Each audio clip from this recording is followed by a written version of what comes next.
Peace. Welcome to the culture here on the Black Star Network. I'm your host, Farajii Muhammad. Thank you so much for tuning in and being a part of the conversation. Happy Friday, folks. We got a lot to talk about. First, let's talk about a new ad campaign from the Biden-Harris administration, where they're touting their progressive policies to empower HBCUs, talking about billions more for HBCUs. I'll share with you just a little bit about that. Also, we're going to have a conversation about the fight for every black vote, how black voters across this country, not just dealing with the Israel-Hamas conflict, but just in general are feeling less enthusiastic about going to the polls for the Democrats. I'm based on a new CNN report. We'll talk a little bit about that. And later on, we check in with Culture Crew member Corinna Denise to talk about should we encourage TV and film in real life, as there's another controversy of including school shootings in the hit show Abbott Elementary, and what the writer and creator of the show, Quentin Bronson, had to say about it. Stay with us. This is all happening in today's edition of The Culture on the Black Star Network. Let's go.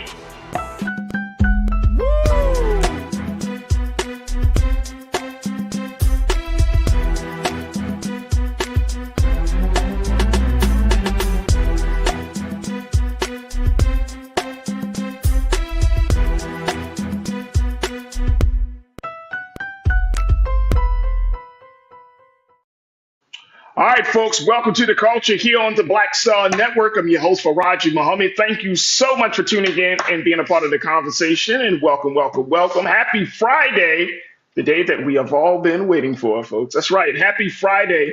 And thank you again for tuning in. First and foremost, we're streaming on our home website, blackstarnetwork.com. Please make sure you do your due diligence to download the app, follow us on social media at Black Star Network. And of course, we're looking for your financial support to empower this movement that we are embarked upon. Also, we are streaming live on Amazon News on your Fire TV.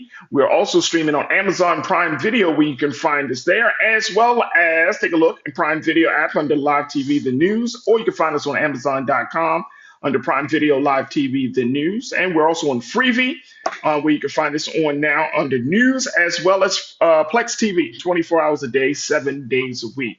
So big shout out to all of our partners there. All right, folks, for my online culture crew, we are streaming live right now on Roland Martin's YouTube page. So make sure you join us in the conversation as we're streaming there and being part of the illustrious, dynamic culture crew. And big shout out to the culture crew. I see y'all checking in from all around the country.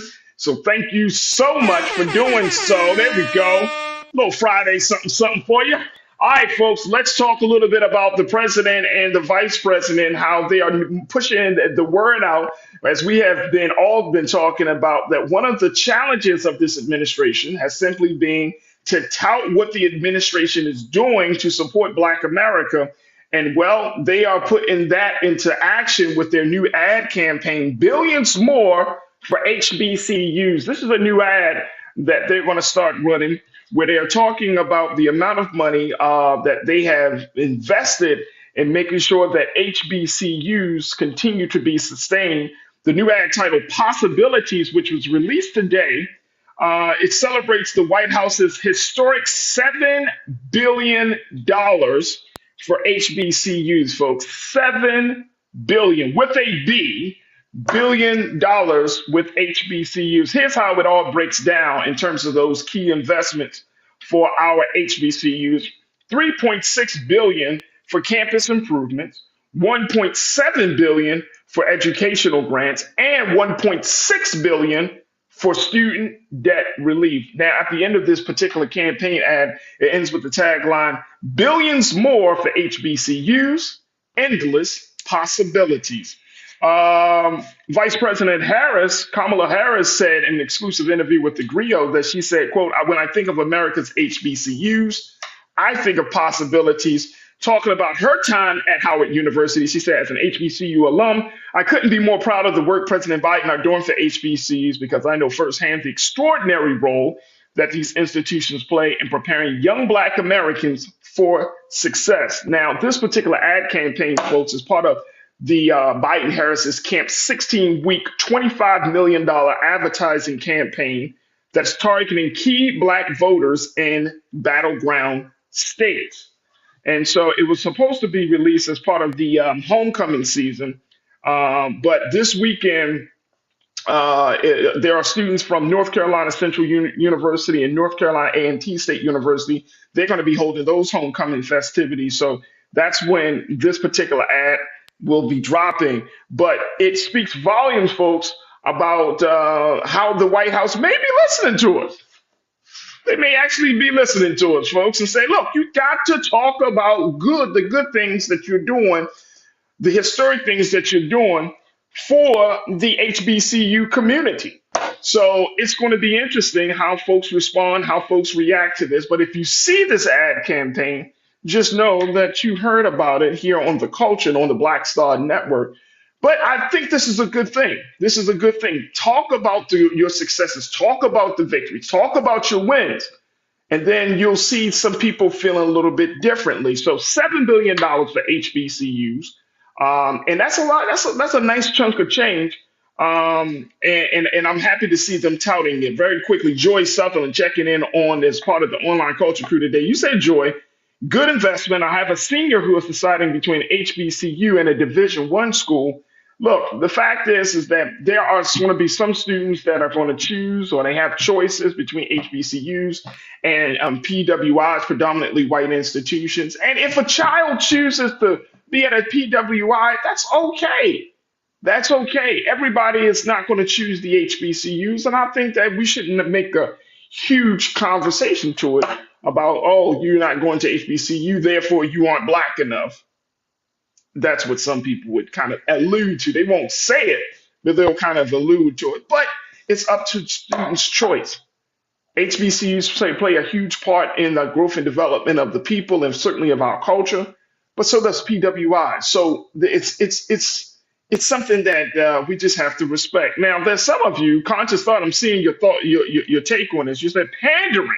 Ooh. Pandering will not get the youth vote. Ages range 18 to 30 out for Biden Harris among black voters. Both Biden and Harris need to speak to black media. Now, come on. Love it, conscious thought. Welcome to, and good to connect with you once again, big bro.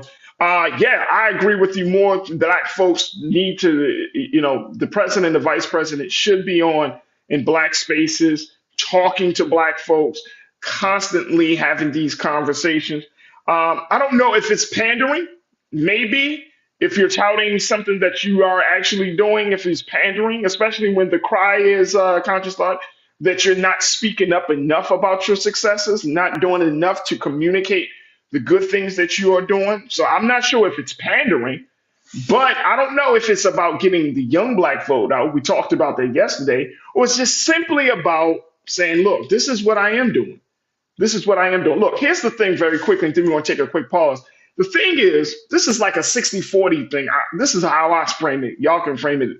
You might disagree with me on this, but I feel like this is like a 60-40 thing. Like 60% of the things you want your political leader to do, 40% of those things you may not agree with, right? I'm not asking you to be Jesus in the White House. I'm not asking for that. You know what I mean? I need you to do 60, about 60 to 7% of what you need. Then the other stuff, I know I can't rock with you on that. So it's going to be something. Pastor Damon Blissett, my brother who was in charge of the block church for the crew, you checked in and said, show me the money. That famous line from the movie Jerry Maguire. Show me the money. Absolutely. Now, look, a lot of this is going to, and again, I'm going to go back to this and then we're going to take a quick pause. Let me just break this thing down for you again, folks. 3.6 for campus improvements. You're talking about infrastructure. You're talking about buildings. 1.7 billion for educational grants, right? And then 1.6 billion for student debt relief. Is that a good way to spend that money, Pastor Damon? You think they spending the money well on that one? I think so. I think so.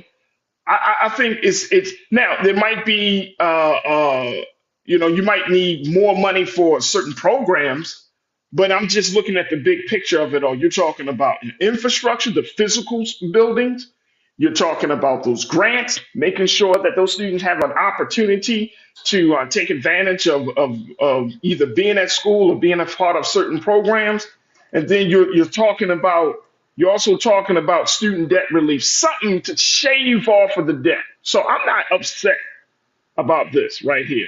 One thing that did come to my mind is the security piece. considering there's that rash of violence, Pastor Damien, the rash of violence that we've been seeing at our HBCUs. So I'm not sure if that's going to kind of be lumped into that initial of improvements, whether it's talking about building improvements and security improvements, but we will have to see. Cindy, you posted something that I think is pretty interesting. You said Kamala Harris, Vice President Kamala Harris, needs to come on with you, Farajii. You should give her some great exposure. I would talk to her. Look, I'm not afraid to talk to nobody now. We can have a conversation, and even when we disagree,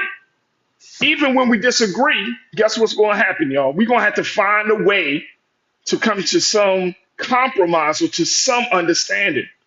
But I would love to have the vice president come on. Appreciate that. Putting that out there in the universe very quickly, Cindy. Carolyn Harrison, my sister, thank you for joining us again in the chat. You said, I hope we're able to make these showcases for excellence. We've always created great results. This will definitely help. Thanks, Biden-Harris administration. Absolutely. Absolutely. Absolutely. Janelle, my sister, you say no matter what Biden-Harris do for the black community, it won't be seen as enough. But I consider the alternative and know that others should do the same. By the way, who here has answered the survey? Great question. But you're right. It's not going to be enough. It's not going to be enough. Because you know what, Janelle, and I think you would agree with me. We have so much on the table that we can't think small. We can't talk about these little bits and pieces here and little bits and pieces there. If you're talking about bringing Black America to a place of equity, if you're talking about bringing Black America to a place where we feel like movement is happening, progress is being made, you're going to need to invest some real money, put some real resources in helping to empower and rebuild Black America. We've taken so many hits over these years, not just from COVID, but from systemic racism, from all types of sexism, from white supremacy. I mean, we just taking hit after hit. HBCUs are taking hit because they have lack of funding from states across this country, taking so many hits. There needs to be some investments and some resources behind that word. So I'm right there with you. I'm right there with you. All right, look, I got to take a quick pause. When we come forward, let's shift the gears a little bit. I want to talk about this situation here around the fight for black votes. Now, check this out, y'all. Today is November 3rd, Friday, November 3rd. Do you know that literally we are 1 year and 2 days away from the national election? The national election is November 5th, 2024. So I was thinking to myself, where are we, right? Like, what's the litmus test? What's the temperature right now of where we are? 1 year from today, or 1 year and 2 days from today, folks. So let's say by Sunday, 1 year from Sunday, we're going to be at the polls. Some of us going to probably vote earlier than that, right? Than the actual day. But we'll be going to the polls in 1 year to choose the president again. Can you believe that? So I'm going to have this conversation. So stay with us. We're going to have that discussion about it's not enough how some black voters in the state of Wisconsin is saying President Biden, Vice President Harris is not enough, and how they're going to need to fight for every black vote. Stay with us. That conversation is up next here on The Culture on the Black Star Network.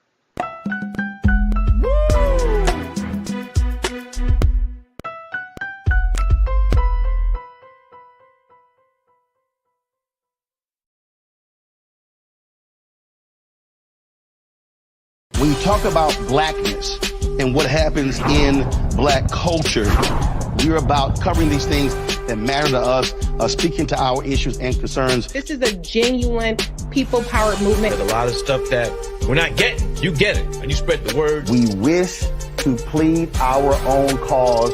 Too long have others spoken for us. We cannot tell our own story if we can't pay for it. This is about covering us. Invest in black-owned media. Your dollars matter. We don't have to keep asking them to cover our stuff. So please support us in what we do, folks. We want to hit 2,000 people, $50 this month, raise $100,000. We're behind 100,000, so we want to hit that. Y'all money makes this possible.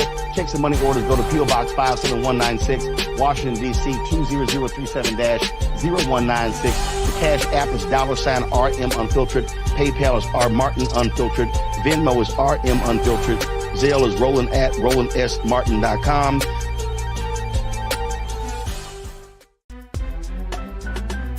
I'm Farajii Muhammad, live from LA. And this is The Culture. The Culture is a two-way conversation. You and me. We talk about the stories, politics, the good, the bad, and the downright ugly. So join our community every day at 3 p.m. Eastern and let your voice be heard. Hey, we're all in this together. So let's talk about it and see what kind of trouble we can get into. It's The Culture. Weekdays at 3, only on the Black Star Network. Folks, Black Star Network is here. Oh, no punches. I'm real revolutionary right now. Support this man, Black Media. He makes sure that our stories are told.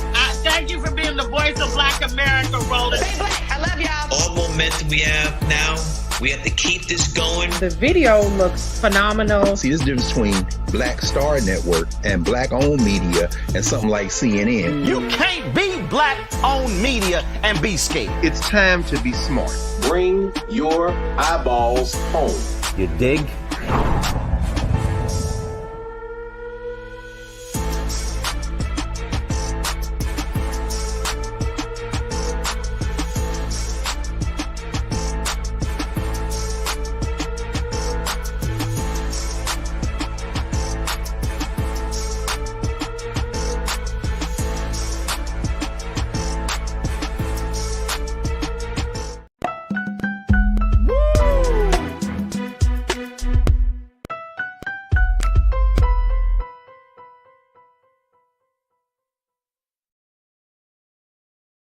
All right, folks, welcome to The Culture here on the Black Star Network. I'm your host, Farajii Muhammad. Thank you so much for being a part of the conversation. I wanted to kind of kick off some stuff here on The Culture because we are a year and 2 days away from the national elections. I just want y'all to keep this in perspective and let this just soak into your brain.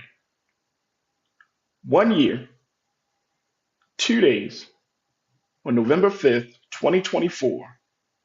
We'll be going back to the polls to choose the president and then working down the ballot once again in 1 year and 2 days. Can y'all walk with me on this? So we're in a very critical point, especially given the fact that people have already said that this particular election coming up in 2024, like this is the last one, but it might be one of the most consequential, especially given that the way the GOP is being set up right now, Trump is going to be the front runner. And the way the Democrat Party is set up right now, President Biden is going to be the front runner. We're looking at a Biden-Trump part 2. Now, how does that bode with black voters? CNN had gone to the battleground state of Wisconsin, and they spoke to some black folks who vote. I don't want y'all to think that these black folks don't vote.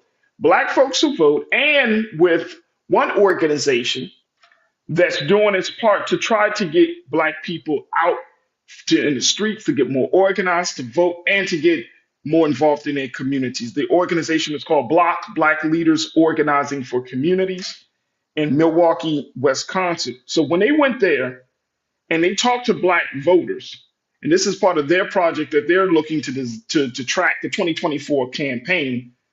They're doing this through the eyes and experiences, according to them, of voters in key areas. And they found out that just spending a couple of days in Milwaukee, Wisconsin, black voters are not enthusiastic about going to the polls. And these are people who voted in the last election, in the previous election before that, in the previous election. These are black voters. Now, here's the nuance onto this conversation that I want us to have. Because when we do have these discussions, it's like we're victim blaming.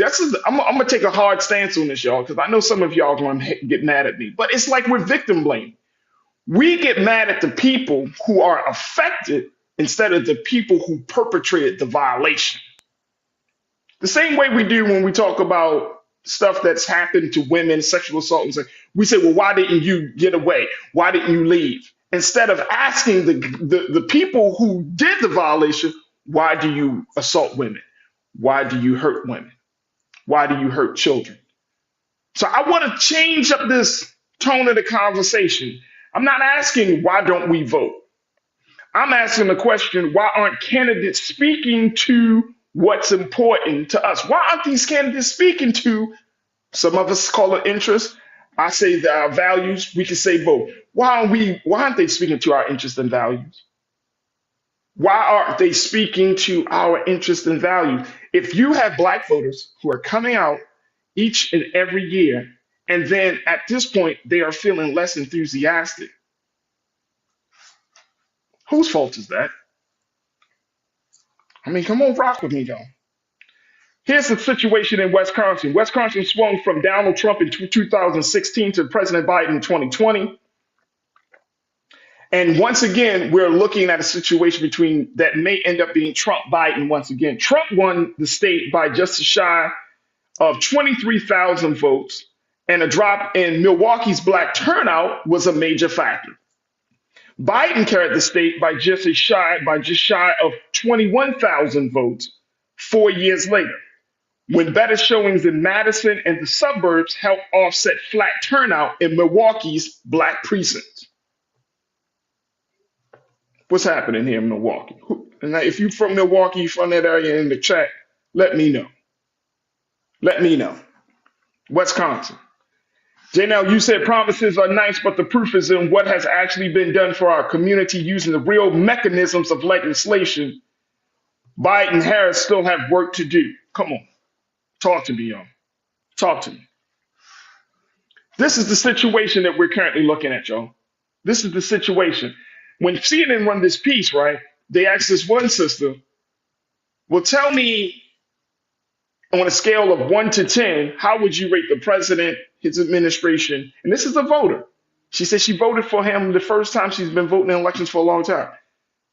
Scale of 1 to 10, where would you rate President Biden and Vice President Harris's administration in connection to the community and speaking to your interests and values? She said, I would give the president a 4. Why aren't candidates speaking to what's important to us? Right? HBCUs, that's important to us. Right? But we still got police issues. We still got healthcare issues. We still got all of these other things that are just out there. Why aren't they adjusting to us? Why do we have to beat ourselves up to try to fit into what they want us to fit into and say, yes, they're doing the right thing? I'm just asking some questions here. Y'all tell me if I'm going crazy or not. Let's talk about what's going on in the state of Milwaukee, and I want to hear what your take is on this, folks. Black voters in the state of Milwaukee said that they want to see more of President Biden and President Harris and Vice President Harris. When they asked one of the organizers, the canvassers in Milwaukee, what he was planning to do if there is another Biden-Trump election campaign. Here's a man that's empowering and telling people to come out into the communities and all of that to get involved. He's the John King from CNN said, well, what do you plan to vote in that? He said, I don't know. Now he's working to empower the community. He said, I don't know. John King went to somebody else, to another black man, said, do you plan to vote? Is this an election that you think that you think you're going to get participate in? He said, a lot of my friends saying that they abstaining from the vote because they feel like, damn if you do, damn if you don't. Why aren't candidates speaking to what's important to us?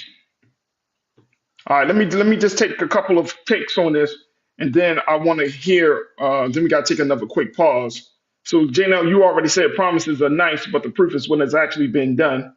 The black political perspective, you said, stop talking about it when it comes to doing things for black people. Start showing action and cut the checks just as fast as they are cutting them for people that can't vote for them. The black political perspective, you said, stop talking about it when it comes to doing things for black people. Start showing action and cut the checks just as fast as they're cutting them for people that can't vote for them. That's major. That's major. There's a lot of emphasis put on places and people outside of us. But then when it comes to time, it's a lot of talk. It's a lot of, all right, we got to get we're getting more political. You know the process. Justice takes time. It's all that rhetoric. It's all that rhetoric. Why aren't candidates speaking to us, speaking to what's important to us? Thank you, Black Political Perspective. Look, I got to take another pause when we come forward. Want to get more of your take of this as we're talking about how one state, in the state of Milwaukee, in the state of Wisconsin, how Black voters aren't enthusiastic to turn out for the election that's going to be happening 1 year, 2 days from now in 2024. Again, this is not about Black voters not coming out, but this is about what are the candidates offering? What's their vision? What's their plan? How do they plan to get to speak what's important to us? Folks, we'll continue the conversation on the other side. Stay with us. It's The Culture here on the Black Star Network.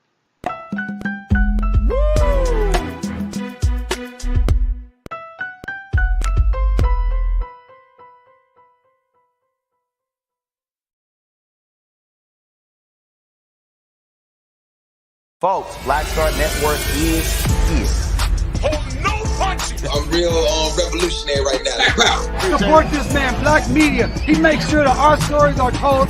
Thank you for being the voice of Black America, Roland. Stay black. I love y'all. All momentum we have now, we have to keep this going. The video looks phenomenal. See, there's a difference between Black Star Network and Black-owned media and something like CNN. You can't be Black-owned media and be scared. It's time to be smart. Bring your eyeballs home. You dig?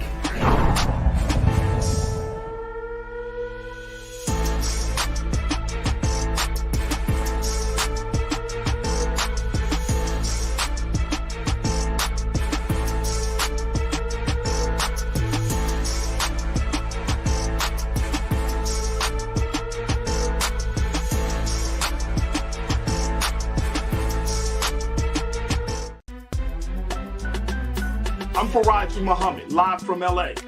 And this is The Culture. The Culture is a two-way conversation. You and me. We talk about the stories, politics, the good, the bad, and the downright ugly. So join our community every day at 3 p.m. Eastern and let your voice be heard. Hey, we're all in this together. So let's talk about it and see what kind of trouble we can get into. It's The Culture, weekdays at 3, only on the Black Star Network. When you talk about blackness and what happens in Black culture, we're about covering these things that matter to us, speaking to our issues and concerns. This is a genuine people-powered movement. There's a lot of stuff that we're not getting. You get it, and you spread the word. We wish to plead our own cause. Too long have others spoken for us. We cannot tell our own story if we can't pay for it. This is about covering us. Invest in Black-owned media. Your dollars matter. We don't have to keep asking them to cover our stuff. So please support us in what we do, folks. We want to hit 2,000 people, $50 this month, raise $100,000. We're behind 100,000, so we want to hit that. Y'all money makes this possible. Check some money orders. Go to P.O. Box 57196, Washington, D.C. 20037-0196. The Cash App is $RM Unfiltered. PayPal is R Martin Unfiltered. Venmo is RM Unfiltered. Zelle is Roland at RolandSMartin.com.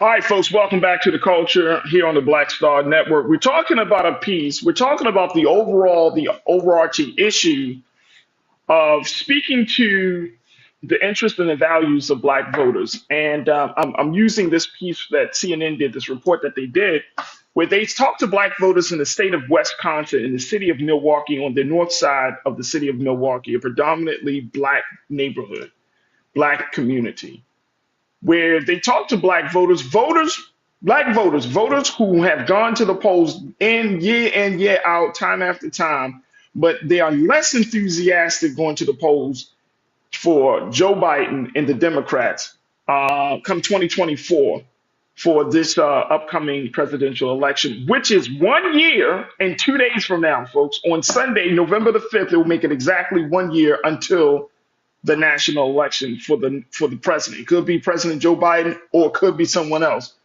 But as many are already been saying, it looks like it's going to be a Trump Biden showdown part two. Now, let me just share this with y'all really quickly. There was another point from this report that I thought was very interesting. The Biden campaign, this is from CNN, they had made the statement, they had put in their report, that the Biden campaign projected confidence it has a plan to mobilize black voters, though it takes conflicts in important ways from what we saw and heard on the ground.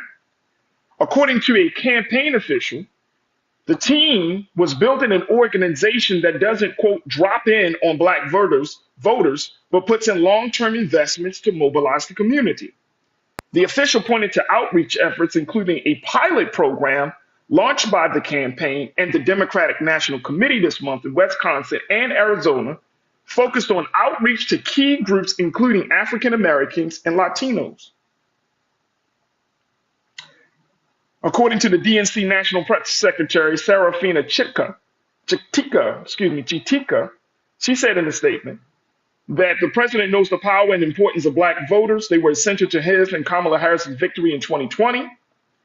Democrats are committed to earning every vote from now until the general election, and we aren't taking a single community for granted.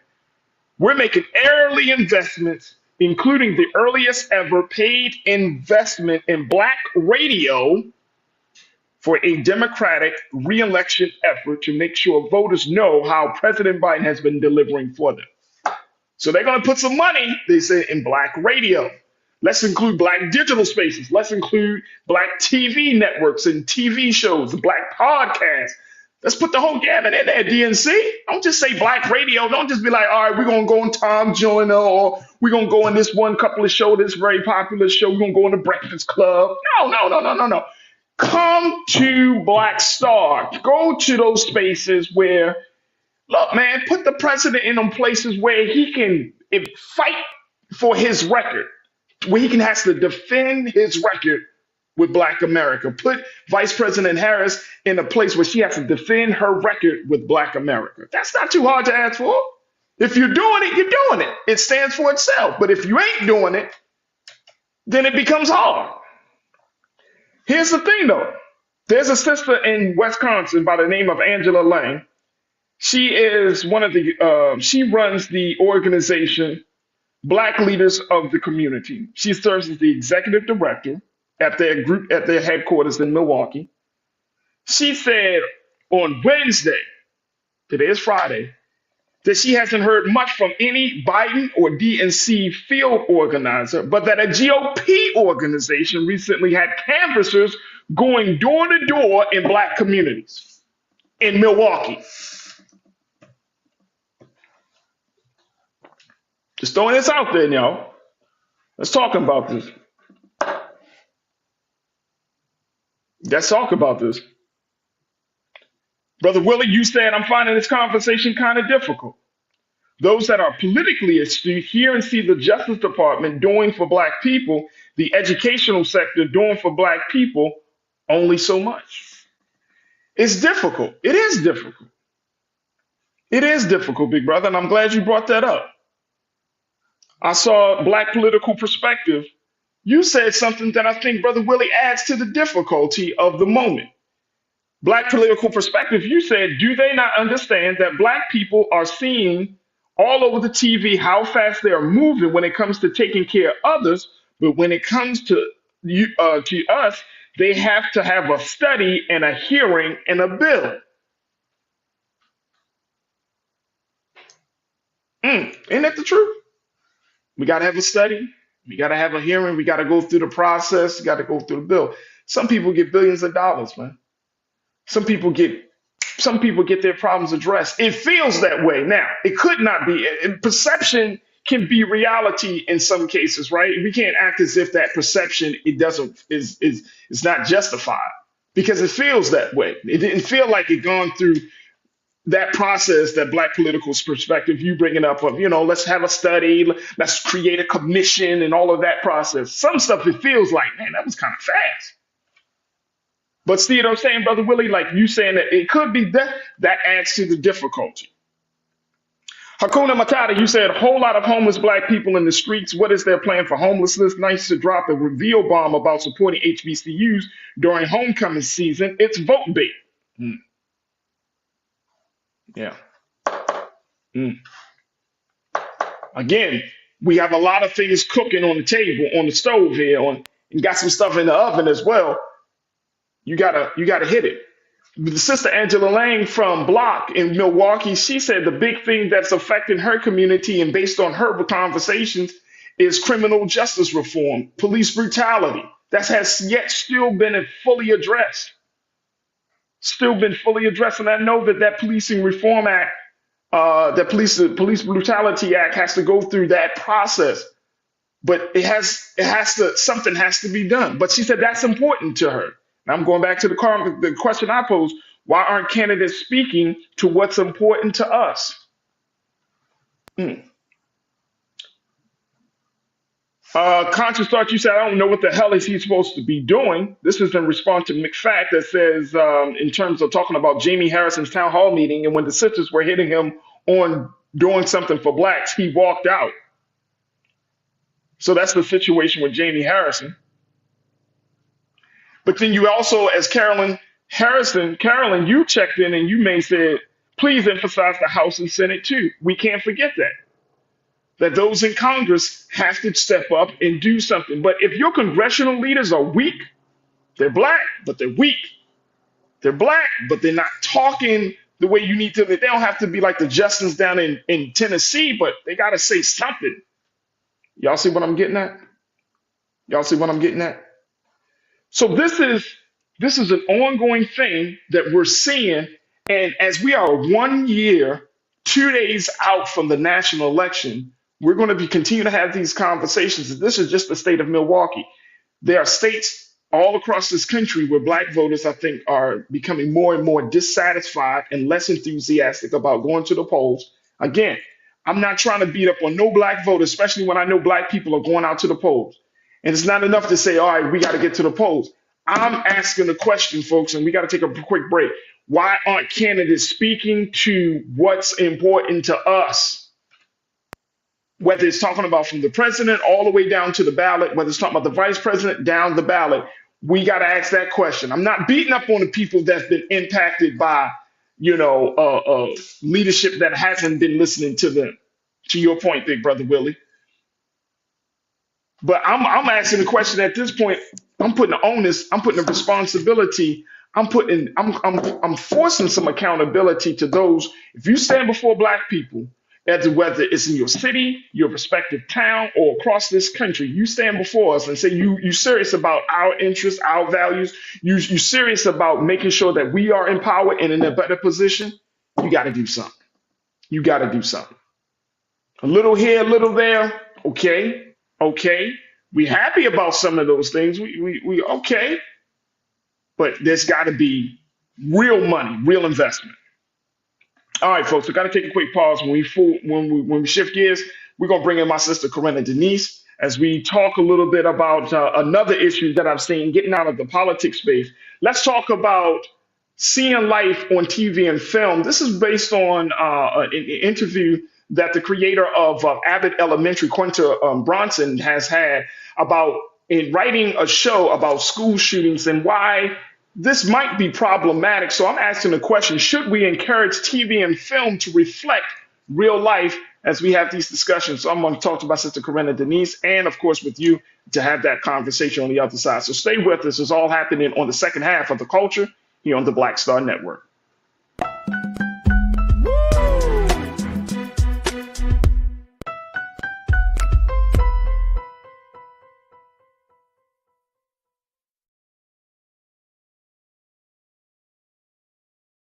Black Star Network is here. Oh, no punch! I'm real revolutionary right now. Thank you for being the voice of Black America. All momentum we have now, We have to keep this going. The video looks phenomenal. See, this difference between Black Star Network and black-owned media and something like CNN. You can't be black-owned media and be scared. It's time to be smart. Bring your eyeballs home. You dig? When you talk about blackness and what happens in black culture, we're about covering these things that matter to us, speaking to our issues and concerns. This is a genuine people-powered movement. There's a lot of stuff that we're not getting. You get it, and you spread the word. We wish to plead our own cause. Too long have others spoken for us. We cannot tell our own story if we can't pay for it. This is about covering us. Invest in black-owned media. Your dollars matter. We don't have to keep asking them to cover our stuff. So please support us in what we do, folks. We want to hit 2,000 people, $50 this month, raise $100,000. We're behind 100,000, so we want to hit that. Y'all money makes this possible. Checks and money orders go to PO Box 57196, Washington, D.C. 20037-0196. The Cash App is $RM Unfiltered. PayPal is R Martin Unfiltered. Venmo is RM Unfiltered. Zelle is Roland at RolandSMartin.com.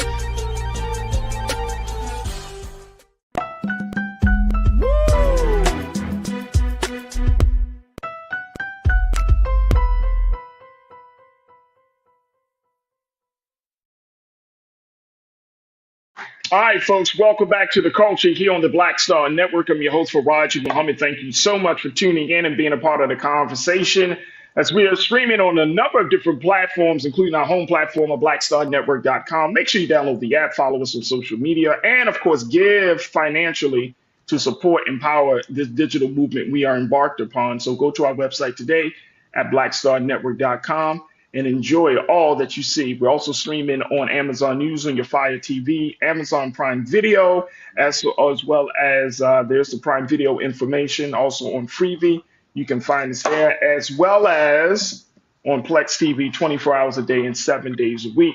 And we're also streaming on our social media platform, Facebook, and on Roland Martin's YouTube page. It is on our YouTube page that you can join us as part of the online culture crew to be a part of that conversation.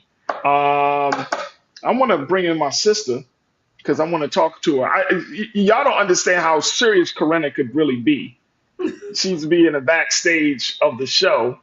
And when we have certain conversations, she literally, like, you know, this is all computers and technology. She posts a message backstage like, "Tag me in, coach." So I'm going to tag my sister in, Corinna Denise, educational advocate. She's also a college advisor, and we're going to tag her in. And Corinna. Happy Friday. Thank you for tagging me. Happy Friday. Happy Friday. I know you got something to say.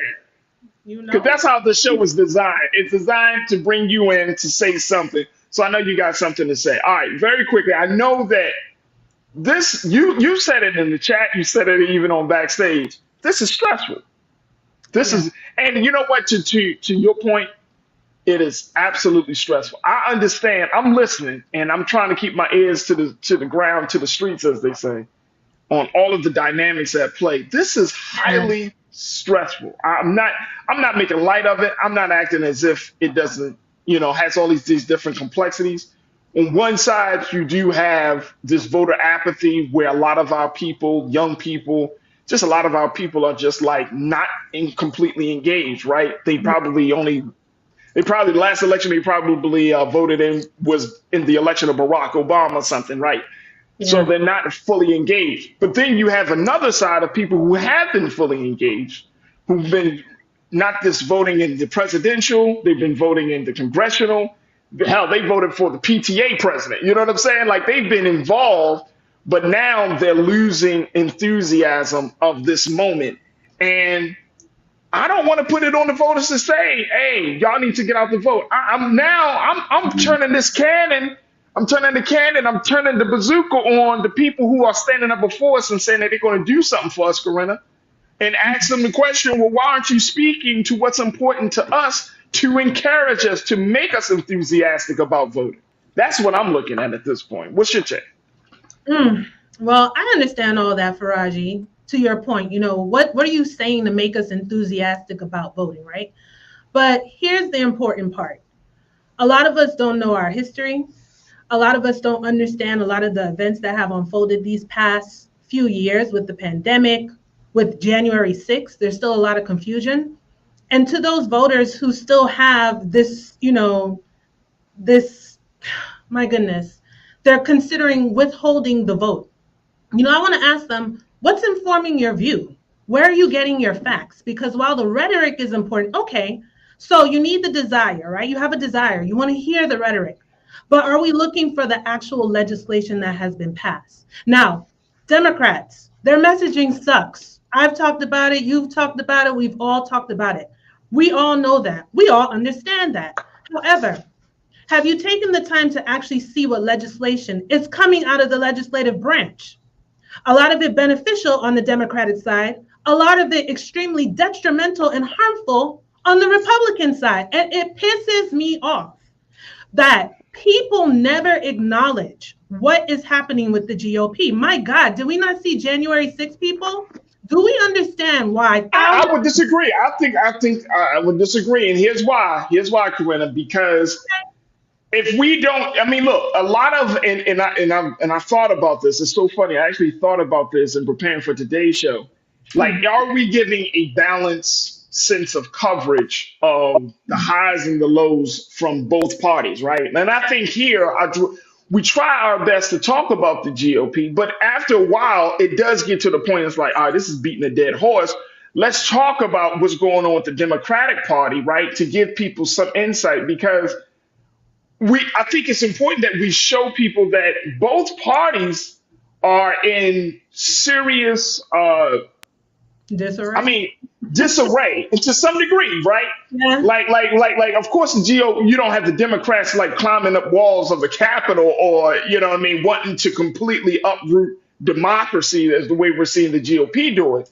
But I think that level of, well, we're not them, is becoming this kind of motivation, or kind of giving them a pass on the things that they could be doing. Oh no, absolutely no pass. I'm critical on both sides. I will acknowledge the good and I will acknowledge the bad. I'm going to acknowledge what you're stalling on, right? But we have to continue to push them, and it's very, oh my gosh, it's scary that people are willing to give up so easily, because the GOP has passed a lot of harmful legislation. So we have a decision to make. We can either decide to sit back and just to feel right, withhold our vote. But guess what, Farajii? There will still be an election. Someone will still be elected to office who's going to make decisions that will directly impact our lives. And we see a lot of legislation that has directly impacted our lives, right? And to sit here and say that the Dems have done nothing, and I'm not giving them a pass. There's more from them, okay? No, I wouldn't say that either. Say they haven't done anything. But you know what, though? Here's the thing. To what they have done. I mean, do you want to go back to Jim Crow 2.0? I don't. Nobody wants to go back to Jim Crow. And I don't think that it's fair to your point, it is not fair for us to say, oh, the Democrats haven't done anything. I think that when it comes down to it, when it's all said and done, people want to feel some change, some difference, some impact in their personal lives, right? That's the condition that's the space that we're in America. Like I could be living in a city that is stopping crime. I could be living in a city that's opening up new Black-owned businesses. I could be living in a city that is that's working on the police department. Mm-hmm. But if I come out there in that same city and if I see trash in front of my doorway every day, or if I come out there in that same city and I hear about somebody getting robbed around my corner, my view is going to be tainted by what's in front of me. That's true too, Farajii. But then I also want to raise questions just so that we can heighten our awareness, right? Politically, because it's important, because it ties into our everyday lives. Right. How involved are we civically? I'll give you an example. In my development where I live, there's an alligator lurking. I don't know where it came from. It just showed up and the alarm. But immediately, my neighbors were on it because we know our officials down at City Hall. Already Right. in the call, already about to be taken care of. So I say all that to say, how involved are you to know who is actually responsible for things that directly impact your life? And I get it. I get it. We need more from this party, but we have to understand 4 years is not enough. It's not uncommon for the incumbent to run for president. And to speak to someone's point in the online culture crew, forgive me, I don't remember who it was, mentioned how important the Senate and the House is. Because even if you were to change your candidate and ideally it was someone who was saying all the rhetoric that you want to hear, you got to give him the legislative branch who is responsible for passing the laws to get them to their desk so that the president can sign them into law, Farajii. And it's very concerning that I get it. We're tired, but would you rather be tired with the GOP passing even more egregious laws? A lot of these laws that we see in these state legislatures, they want to make it a national thing, okay, a federal thing. I'll just tell folks, you know what? Google Project 2025 and see if you really want to sit back at the polls on election day. Because yes, every year it's important. And if we don't continue to push them and stay on them, then how are we going to see any change or progress? We need to get involved in the process. And my goodness, I heard you mention like we're literally a year away and we have so much work to do. It's so unfortunate that we got to go so much out of our way to get people on board. And it just seems like with the GOP, it's effortless. They can just put all these lies into the atmosphere. Their people are stuck in their feelings and they're white. I'm just letting you know, Corinna, I'm telling you, they're having problems. They're having problems too, right? The whole voter, this element of our democracy is struggling right now. People are tired of the bullshit. They're tired of the partisan ways. They're tired of the divisive rhetoric. They're just tired of the poor examples of political leadership that's standing before us. They're tired. Look, the dude Santos, who was about to get expelled, he hasn't been expelled, right? Because there are a number of mitigating factors around that. This guy comes out and literally says, Corinna, I'm going to run for re-election. You got a federal fraud. You got a federal fraud case pending. You got your colleagues in New York State that don't want you there. And you got everybody knows you are a pathological liar. And in your head, you still come to the decision, I think this is best for my constituents in New York, and I'm going to run for re-election. That's the point. This is supposed to be a checks and balance system. And guess what? When you don't have those checks and balances, guess who loses out in that process? The American people, the constituents. So we have a checks and balance system that don't check. Every 2 years, they can vote him out. I'm tired of. But check this out. You shouldn't have to wait 2 years. You shouldn't have to wait 2 years. I'm sorry. You shouldn't have to wait. If you know somebody's a pathological liar, you shouldn't. When we vote our numbers and we put enough people in where they will have 2/3 of a vote to make any amendment that you want to the Constitution, then stuff will change. We can't. We're complaining, but we got to do something about it. So here's the thing. But here's the thing, though, Corinna. Biden doesn't win, Farajii. He has 0 to lose. But here's the thing. Here's the thing, though. Hold on. You saying? But here's the thing. Here's the thing, though, and I got to take a pause. But here's the thing. It's up to look. If we put people in and they are bad actors, and these are folks that just don't deserve to be in power, a position of power and influence, then guess what? Then their colleagues, the systems that they're a part of, are supposed to kind of like push them out, right? Okay, we put them in, okay, out of ignorance. People that voted for Santos believed him. Now he shows up a liar. Boom, that's one thing. But I'm just saying that overall, if we put people in, and we shouldn't have to wait 2 years. If their behavior, if their business, if anything that they do is in direct violation to the law or to our values, then it is the checks and balance of those people, their colleagues, to say, you know what? You got to go, bro. You got to go. Because the American people, what other recourse do we have? Now he's going to stay there. And that's what other recourse do we have? What other recourse that we have other than voting? We can't, if let me tell you, if voters can get people out quicker before the end of their term, I bet you more people would take advantage of that opportunity. We missed quite a few opportunities just the last election cycle Yeah. because people Yeah. didn't show up. So, I got you. I got you. I got to take a quick pause. I got to take a quick pause. Folks, we're going to take a quick pause. When we come back, more conversation with my sister Corinna. Want to hear from you. Plus, let's talk about bringing reality into TV and so much more. Stay with us. It's getting hot right here on The Culture on the Black Star Network.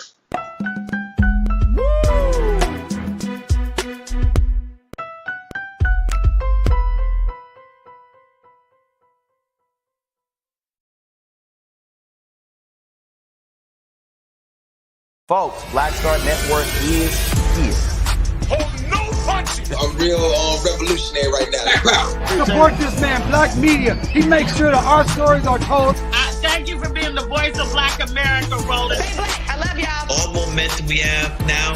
We have to keep this going. The video looks phenomenal. See, this difference between Black Star Network and black-owned media and something like CNN. You can't be black-owned media and be scared. It's time to be smart. Bring your eyeballs home. You dig?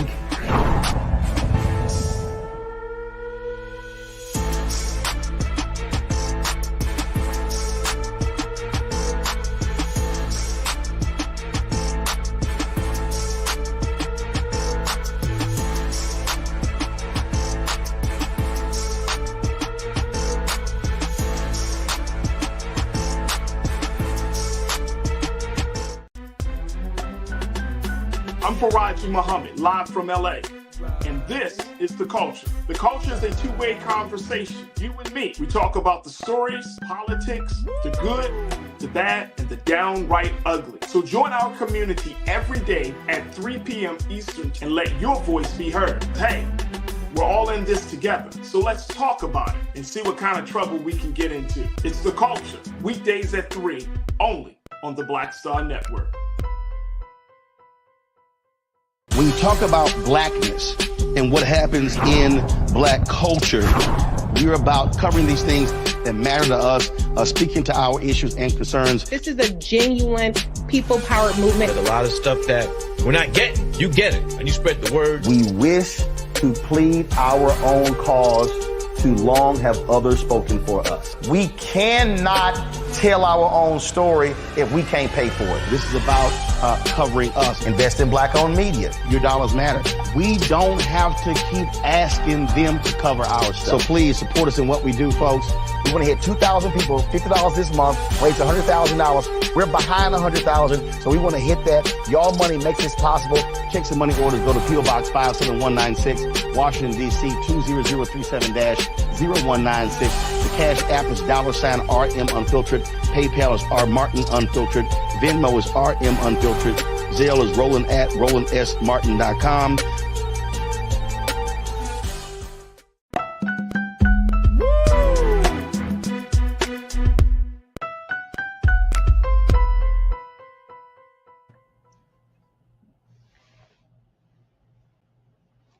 All right, folks, welcome back to The Culture here on the Black Star Network. I'm your host, Farajii Muhammad, with my sparring partner, Corinna Denise. We're sparring.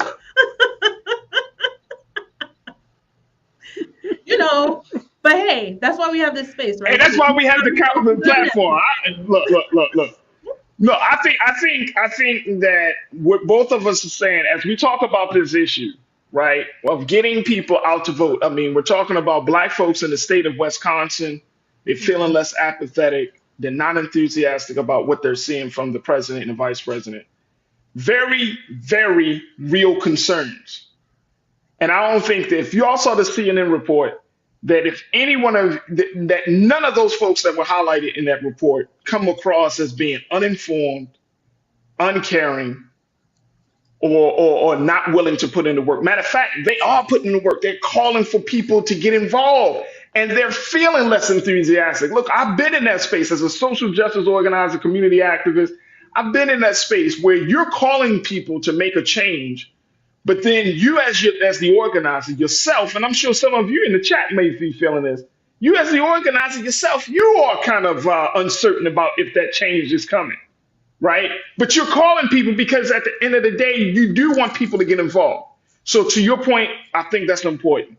But I don't think it worked. It bodes well for black folks to go against other black folks about fighting about who is voting and not voting, considering this fact that the system right now is being stretched to the limits in terms of democracy, decorum, being able to really honor those who speak truth to power. The system is right now. We are seeing we are in a very, like you get going back to what you said, in a very stressful moment right now. It's stressful, and black people are put into a situation. Once again, we're back into a corner where we're going to have to make decisions that may be against our own interests and values. And that's not fair for us. That's not, and that's all I'm saying, Corinna. It's not fair that you put us in this position that you want us to come out and vote, and then at the same time you're doing all this other stuff for everybody else. And then when it comes to us, I'm going back to what Black Political Perspective was saying. We got to have studies and hearings and bills, but then there's no real money. There's no, and then, you want, hey man, but we are doing something for y'all. Once y'all be surrogates, once y'all, tout what we're doing. And it's like, at the same time, and this is not about the president. I'm just saying in general, black folks have not had a very healthy relationship with political leadership in this country. I understand these folks are involved, but, I still raise questions. What are all resources where they're getting information? And I'm not trying to diminish. There's a lot of things that I wanted out of our current administration that we have yet to attain. We all do. I'm not saying that hasn't happened, but would you rather have the opposition? We saw what was happening in the House just recently, where they voted out Kevin McCarthy, and we went without a Speaker of the House for days. For days. Do people understand the Speaker of the House is the third person in line for the presidency? That's the line of succession. It held up legislation from being passed, all kind of things. It kind of just a domino effect. And because we are not civically inclined to know that, people are kind of just going about their day. I didn't really see a lot of outrage about that though, but we're laser focused on the Democrats. Not to say we're not supposed to be, but if we're going to be laser focused, we should be analyzing government as a whole on both sides, what both parties are passing as far as legislation. Yes, rhetoric is important, but you know what, Farajii, I'm just going to be real. If you hire someone, to motivate you to vote for your citizenship, to vote for your very humanity, then I'm sorry, sweetheart, you are lost. No. That's not why folks are voting. No, I disagree with you on that. I disagree with you on that. We're not voting to win. You need to be motivated by a politician to get you to no. Let's put this in a proper. Here's my caveat to that. You're not being motivated to have a better future. You're being motivated to trust that individual to usher in a better future. You're being motivated to believe that person that's standing in front of you who's laying out this vision, so you trust their leadership, you trust their vision, you trust them as a person with their character and with their values and morals, that they're going to guide us, they're going to take us closer to that better place. So it's about trusting that person. That person is, and I'm just saying, this might be a whole conversation about politics in general, but we're talking about representation. That's the person, right? We are looking for a person to be a representative, which means they reflect who we are in creating a better future for all of us. That's who you're voting for. You're not voting for the better future. You're voting for the person. Farajii, ideally, we would like to have that. But honestly, for me, I'm looking at it as a means to an end. A tool, an avenue.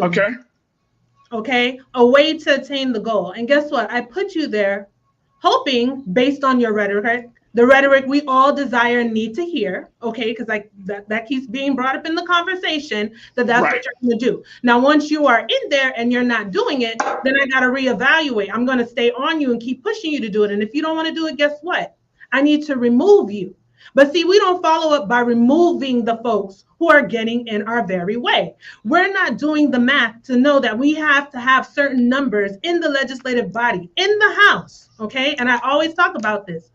The House Democrats passed voting rights, they passed the George Floyd Act. It died in the Senate because we have people in the Senate blocking the filibuster to change the rules. No one was thinking, do we need to give them some superpowers so we can get what we need to get? We haven't exhausted everything to attempt to achieve what we want. And we already want to back away from the battlefield. That's what I'm talking about. Because I think so, and to your point, I think you're right. But again, I think culturally, and I got to take another pause. But I think culturally, we need to have a different conversation to temper expectations. Culturally, we have all been conditioned to believe that government is going to be the end all be all of our human existence, right? I disagree with all, Farajii. I don't think all of us have been conditioned. I think there are different things that influence our perception, and there are missing pieces to us as far as education is concerned, why we come and we form those opinions. That's why I raised the questions earlier. Where are you getting your facts and what's shaping your view? But here's the thing, and we take a pause. Here's the thing. Every major gain that Black people have made, the gain has been institutionalized by government, right? Whether it's talking about schooling with education, whether it's talking about voting, whether it's talking about economics, whether it's talking about health, like all of this stuff, it's always circled back to government. It's always circled back to the waiting and expecting and hoping for government to make our lives better. That's why I was saying that, we have all kind of been conditioned to look to government as this paternal and maternal figure in our lives.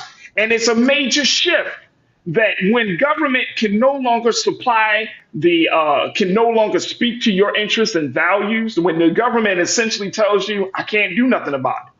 When the government essentially makes you feel like, hey, man, you're going to have to get in line with the rest of them because... Who's telling us they can't do nothing about it? It's not like they have to stay there. I'm talking about the action. At this point, look, we can keep going back and forth about what people have said.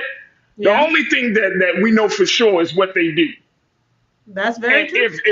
And at this point, if the government don't do what it say it's going to do, then guess what? How we're going to respond. We're going to have to respond in kind and look at that as the metric. I can't go. I can't respond. You're fired. Get the hell on. And we put somebody in there who is willing to do it. And unfortunately, politics has become like Hollywood, is that you can have the right message, you can have the right look, you can have the right shoes to wear. You know what I'm saying? Whether it's Converses or something else.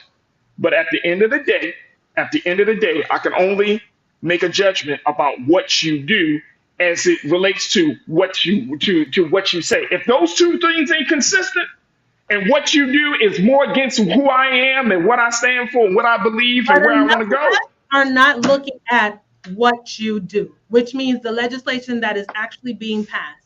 We're only watching mainstream media, and a lot of us are getting misinformation from social media. That's what I agree. Kathleen, you said, Farajii, you're grossly overstating about all of us feeling the same way you think. I hope not. I mean, I could be wrong. And Kathleen, guess what? I'm wrong. Okay, I could be wrong. I have no problems in thinking that, right? And I'm not trying to grossly misunderstand or overstate, but I'm just letting, and this is to Corinna's point, there is a justification for why people may not be enthusiastic about getting involved. That's all I'm making a point of. I don't want us to get into a space where we're, as Black folks, we got enough on our plate that we don't need to be beating up each other because we're not involved in a system that really never had our full interest at heart. We beating up with each other about this. You know what I'm saying? And I don't like that personally. So it's like, all right, if we're in two different spaces on it, so okay, that's understandable. But we can't be so far. There's so much, pointing the finger. I want to pointing the finger at each other when we both suffer. We both got oppression on our neck, right? But we both talking about, man, all we got to do. I'm just saying that there are people in this country, Black folks in this country, who are just tired, man. We all are tired. We all are tired. Man, nobody want to keep doing this shit, man, all the time, every 4 years, every 2 years. You hoping, praying, Well, waiting when on we this decide person. to vote our numbers Man, and nobody want to do do a this. hostile takeover of the Democratic Party, we won't Yeah, be man, I'm having telling you. Hey, Corinna. Hey, we're going to roll up on the DNC and during their convention one year and be like, yo, enough is enough, dog. Hey, yo, come off the stage. Come in. Look, I got to take a quick pause when we come forward. Let's talk a little bit about TV and reality. Stay with us. It's the culture here on the Black Star Network.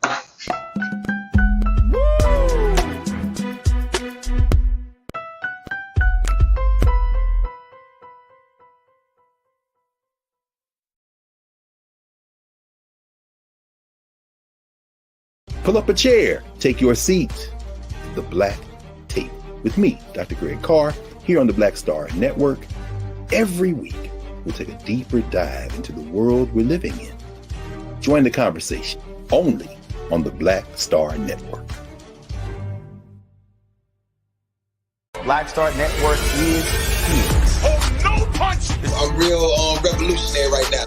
Thank you for being the voice of Black America. All momentum we have now, we have to keep this going. The video looks phenomenal. See, there's a difference between Black Star Network and black-owned media and something like CNN. You can't be black-owned media and be scared. It's time to be smart. Bring your eyeballs home. You dig?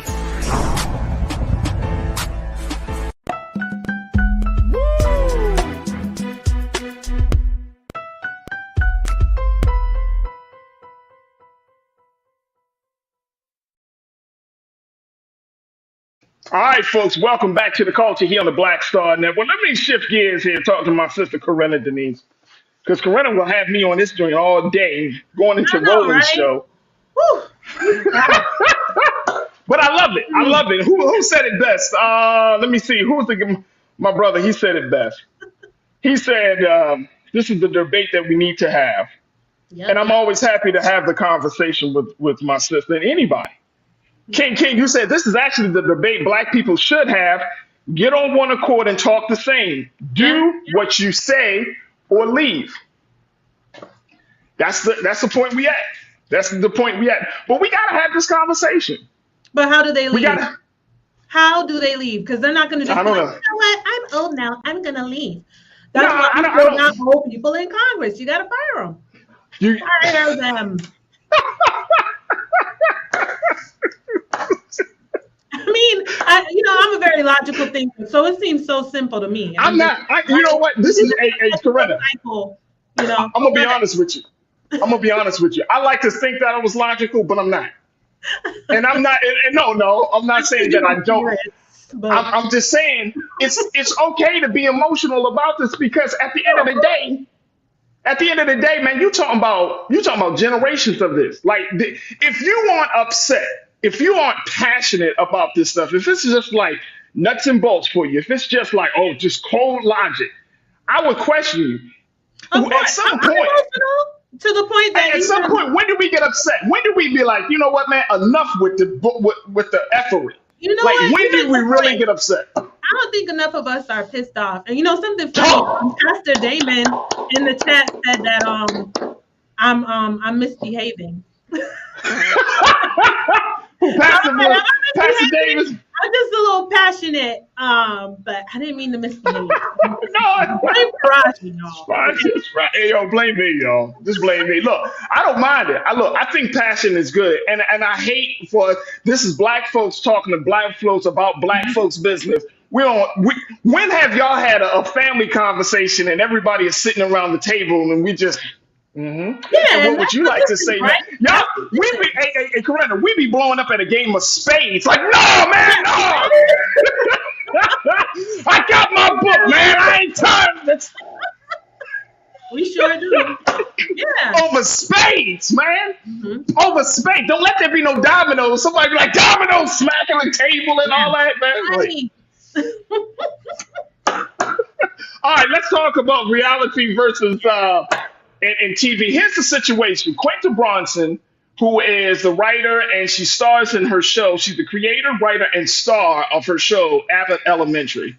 And I found this to be interesting, and I wanted to get your take on this because you do work in education. But she has been, for the past couple of years, as we have been seeing this increase in mass shootings, especially in the school space, a very serious thing that people have been asking Quinta to actually write an episode to speak to that issue, to highlight that issue of school shootings.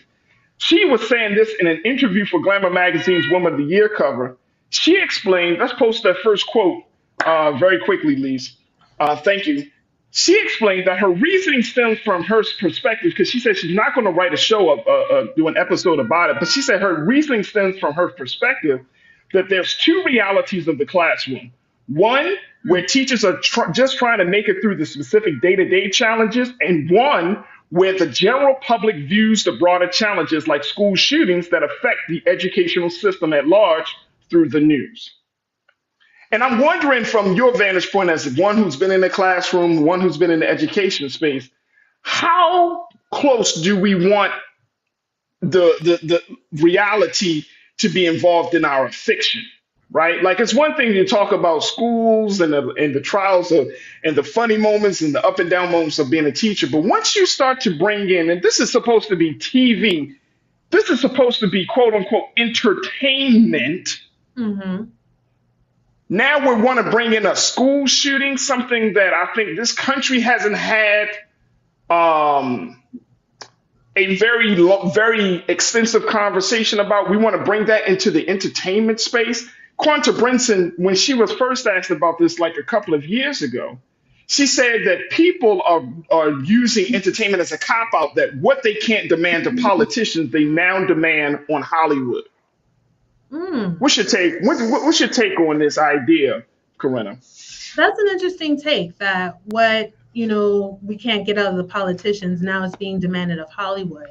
But it just makes me think, or raise the question, why is there such an urgency or a push that they would want Quinta to incorporate this into her show, Abbott Elementary? I mean, it's a comedy. It is depicting teacher life, right? What the day-to-day transitions look like in that school and in that particular neighborhood. But, I wonder what would be the end goal. Do these folks feel that if it was depicted on TV in such a popular show, with someone as, well known as Quinta Brunson, would that actually influence any change to our gun legislation or put any pressure on our legislators? I think not. I'm not saying that we shouldn't depict it, but I think a lot of our reality is already depicted, right? In TV, movies, entertainment. We've all heard the saying that art depicts reality.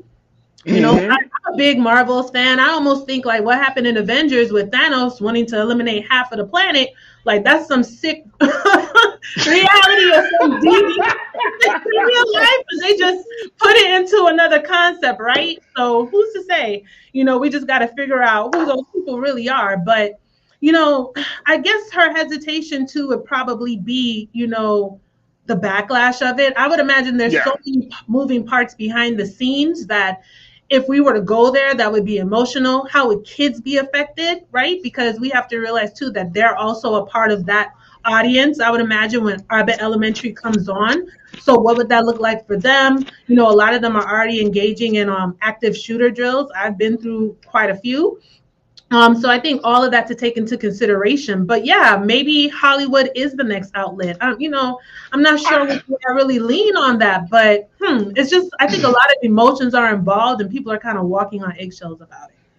Oh, absolutely. I want to just very quickly pull up this quote that from The Atlantic, where there was a story about this called "We've Lost the Plot," how there's a constant need for entertainment, how the constant need for entertainment had blurred the line between fiction and reality on television, in American politics, and in our everyday lives. This was written by Megan Garber for The Atlantic. And here's what she had to say about this blurred space that we find ourselves in, both in life and what's coming out of Hollywood. Take a look at this, y'all. She said, "I don't want to question the value." Let's go to the next one. Should say, I don't want to quote. There we go. Thank you. "I don't want to question the value of entertainment itself. That would be foolish and in my case, deeply hypocritical. But I do want to question the hold that all of the immersive amusement is gaining over my life and maybe yours. Dwell in this environment long enough, and it becomes difficult to process the facts of the world through anything except entertainment.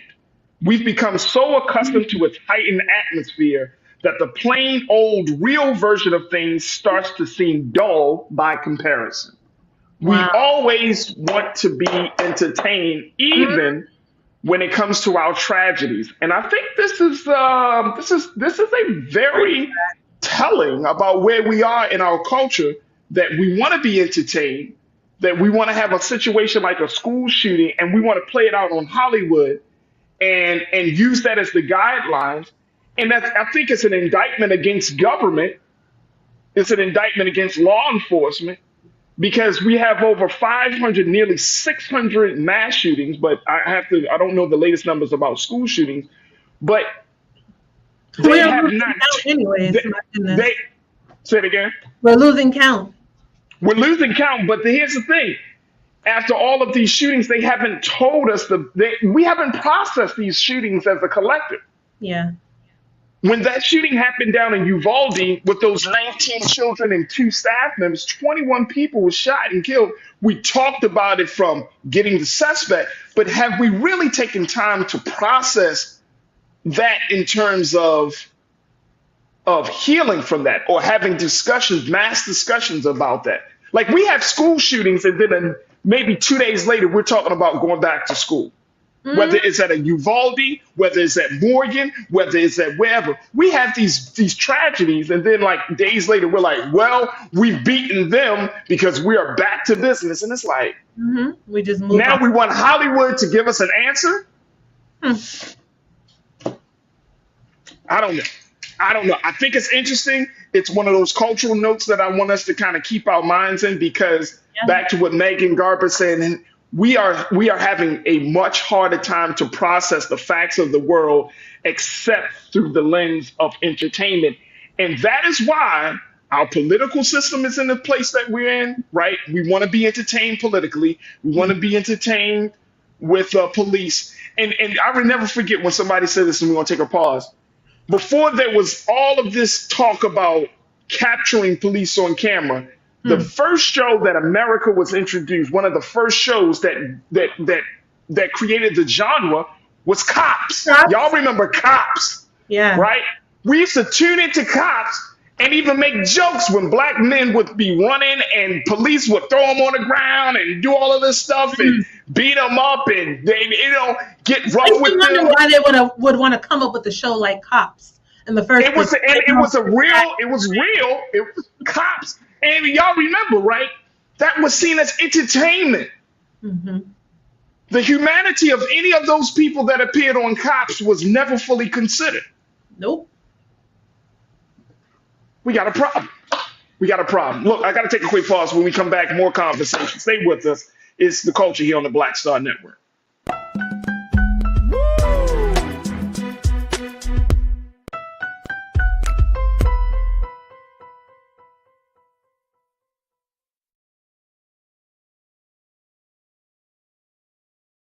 Hi, I'm Dr. Jackie Hood Martin, and I have a question for you. Ever feel as if your life is teetering and the weight and pressure of the world is consistently on your shoulders? Well, let me tell you, living a balanced life isn't easy. Join me each Tuesday on Black Star Network for a Balanced Life with Dr. Jackie.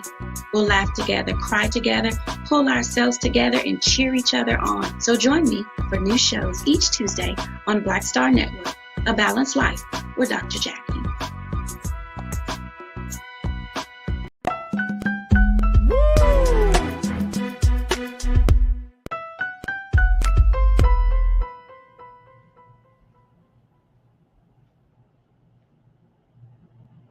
All right, folks.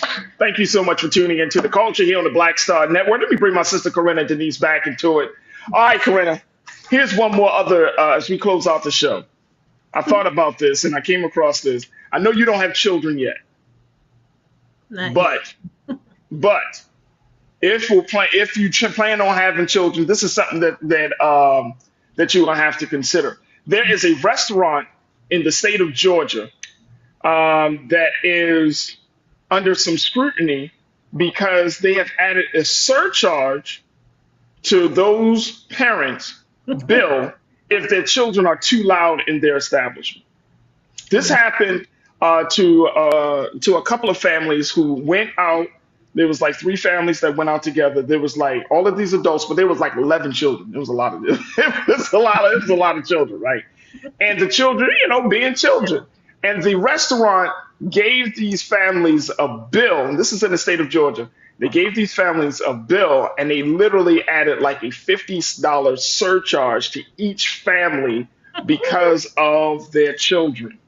Now, the idea here is that if there's a surcharge, this is coming from the griot. This is what one writer said from the griot about this idea of a surcharge. The central idea, let's look at quote one, please, Lise. It says the central idea is that parents should be punished and fined for being unable to parent, which in this context means being unable to force children to sit still and be quiet on command. In this mindset, parents are expected to restrain kids the same way dog owners are expected to restrain dogs. In the real world, parents do not control children. Let me stop here. Hold on. Let's stop here. All right, let me get back to me. Let me get back. As a parent of two, as a parent of two. I'm sorry. All right. Go ahead. I'm just thinking about my 4-year-old. My daughter, I can't make my daughter do anything. Can't make her do anything. You got the terrible twos. You got I don't know what they call the threes, probably the crazy threes. And then you got the what the F's fours. They ask a lot of questions. No, they don't ask a lot of questions. Threes? They tell you what. But why? Yeah, the threes, they ask a lot of questions. By the time you get the fours, it's the FU fours. Like you tell them something, I don't want to do it. I'm not doing it. My daughter would literally tell me that. I was like, what you say? It's just like, I'm not putting on my clothes. And I'm just, and what about, can you please put on your clothes? So to have a restaurant to talk about charging a parents $50 or whatever little surcharge they come up with because their children are loud or their children are deemed, quote unquote, to be unruly, it's absolutely insane. But this one restaurant, I think it's called Toulouse. Let me make sure that if y'all down in Georgia, let me see if I can find this restaurant. But I want to get your take on this, though, Corinna, because this is crazy that you charge parents because they don't have control over another human being. It's so funny because I was driving into the office the other day and I was listening to this same story, the Ricky Smiley Morning Show. They were having a lot of fun with it. But I don't agree with the surcharge. And then I just think like, okay, so you give me this surcharge, like what if I don't pay the bill, right? What's the consequence? I'd probably be one of those people like, well, call the police then.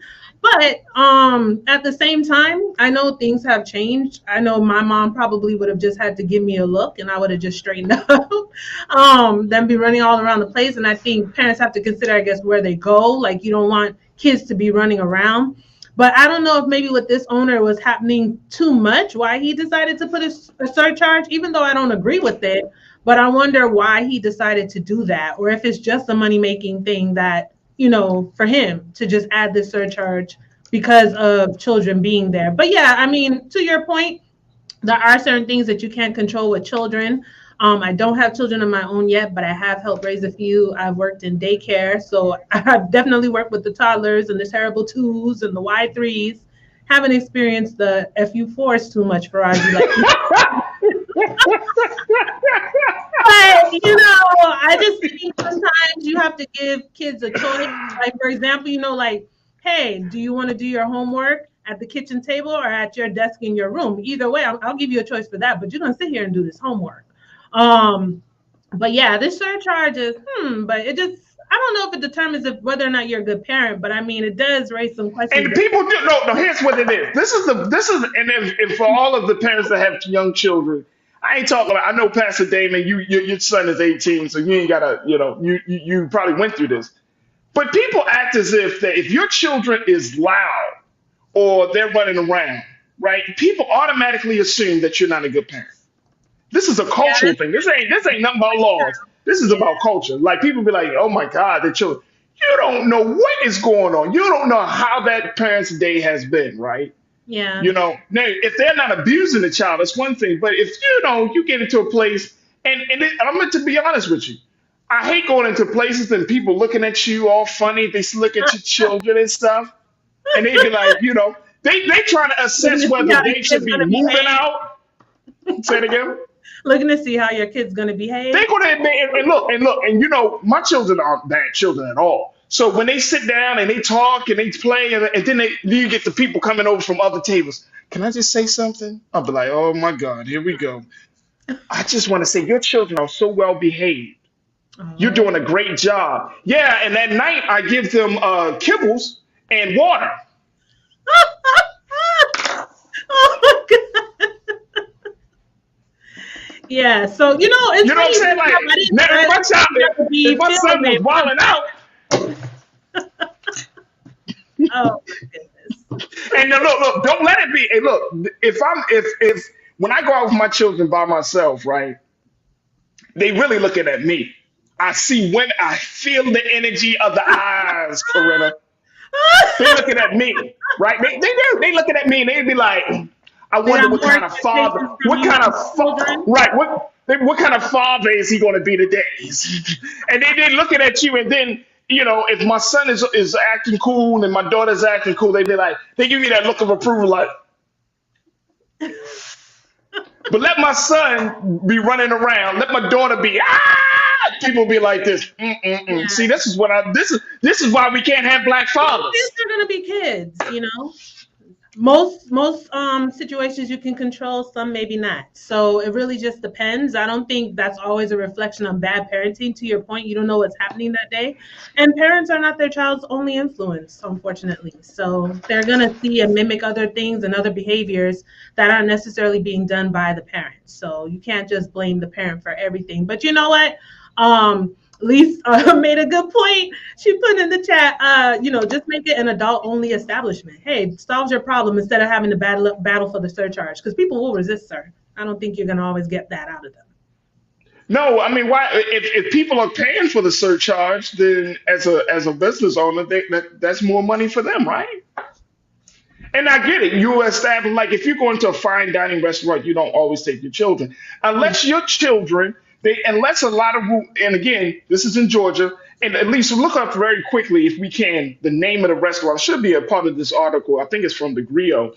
But unless it specifically says no children, but I have yet to go to a restaurant that says that you cannot bring children under the age of, say, 12 or something. I have yet to go to any restaurant like that. There's always an assumption that if it's a fine dining restaurant, you're not going to bring your children. But guess what? Do y'all know how much childcare is? Your life. You know what I'm saying? That's a car payment for one night. It's very expensive. It's a car payment. And some of us will be like, oh man, well, we just doing it. Okay, it's called Toccoa. What's that? Toccoa Riverside Restaurant. Toccoa Riverside Restaurant in Georgia. I'm putting this restaurant on blast because I don't want none of y'all going there with your children. Toccoa Riverside Restaurant in Georgia. You charging people for a surcharge for having children. Wait, is it charging a surcharge for bringing your kid into the establishment? Charging a surcharge. Look at it. They're going to bring up something. Look at this. Look at this. Look at this. Toccoa Riverside Restaurant in Georgia.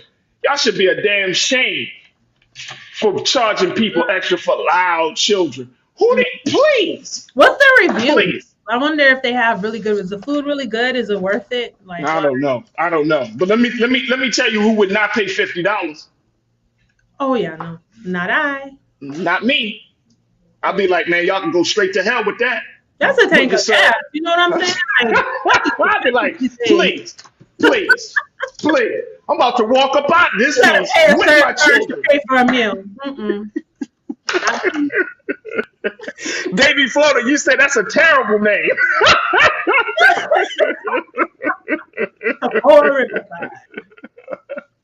ABX Girl, you said there are places in the Northeast that do ban children. In New York City, the restaurants have a field that is not child friendly or allow children in the day only. There it is. Yeah. I'm not feeling that. If you I'm not feeling that. I don't like that. Because I don't like, if I got a real problem with people that don't like children. Like, I get it. You don't want children, it's all that. But if you have this disdain toward children, I'm looking at you funny. I'm sorry. I'm so sorry. I'm not sorry. I'm not sorry. I agree. All right. We got to go. I've overtime and everything. My sister, Corinna Denise, my sparring partner on Fridays. Make sure y'all follow her on all social media as what's your social? Ren84? At Ren_Ren84. At Ren_Ren at 84. Can we throw her IG up there so she can become uber famous? Because we need to. At Ren_Ren84. Hey, look, she said it again so that we make sure. Yeah, so I can get the message out about the at Ren. Hey, look, follow her. Follow me at The Real Farajii on IG, y'all. That's her right there. They put the whole thing up there. Thank you, guys. At Ren_Ren84. There it is. Corinna Denise, one of our great culture crew members, educational advocate, college advisor, and activist. Thank you so much for joining me on Friday. Looking forward to sparring next week, sparring some more. Let's go, my sister. Let's go. Ding, ding. Have a great weekend. Peace, crew. You too. Thank you, Corinna. All right, folks, that's going to do it for us. Thank y'all so much, crew, for joining me for not only for today, but for a fantastic week as we had these conversations. Make sure y'all do y'all's due diligence. Support us here at blackstarnetwork.com. Download the app. Follow us on all social media. Also, make sure y'all follow me, yours truly, The Real Farajii, on Instagram, at Farajii on Twitter, at Farajii Muhammad on Facebook, and at The Real Farajii on Threads. Would love to connect with y'all there. Also, what else we got? We got a lot of great stuff streaming on our network right now. So if you go to once you go to blackstarnetwork.com, you'll see all of the great things that we have streaming. This is directly either from the White House, directly from the ground, from anything that's happening. Brother Roland got a number of dope specials, everything from the life and legacy of Richard Roundtree to so many other conversations and interviews. So definitely check us out there on the streaming tip, along with our shows, the great programs that we have here. All right, folks, it's 5 here, was 2 here, 2:02. But you may, in about an hour, you can check out Brother Roland on for RMU Rolling Mountain Unfiltered at 6 p.m. Eastern Time. So make sure y'all check him out there on this Friday afternoon. I thank each and every one of you. And God willing, I want to, we'll thank my team, my production team of Joel, Shannon, Maddie, Chris, Lisa, and my man King Keenan for making this show possible. But make sure y'all stick around at 6 p.m. to check out Rolling Mountain Unfiltered as always. And remember this, folks, never be afraid to challenge what's wrong. Stand for what's right while being yourself in the process. God willing, we will talk on Monday for another exciting edition of The Culture right here, only here, exclusively here on the Black Star Network. I hope you have a safe and enjoyable weekend. Talk to you soon. Peace.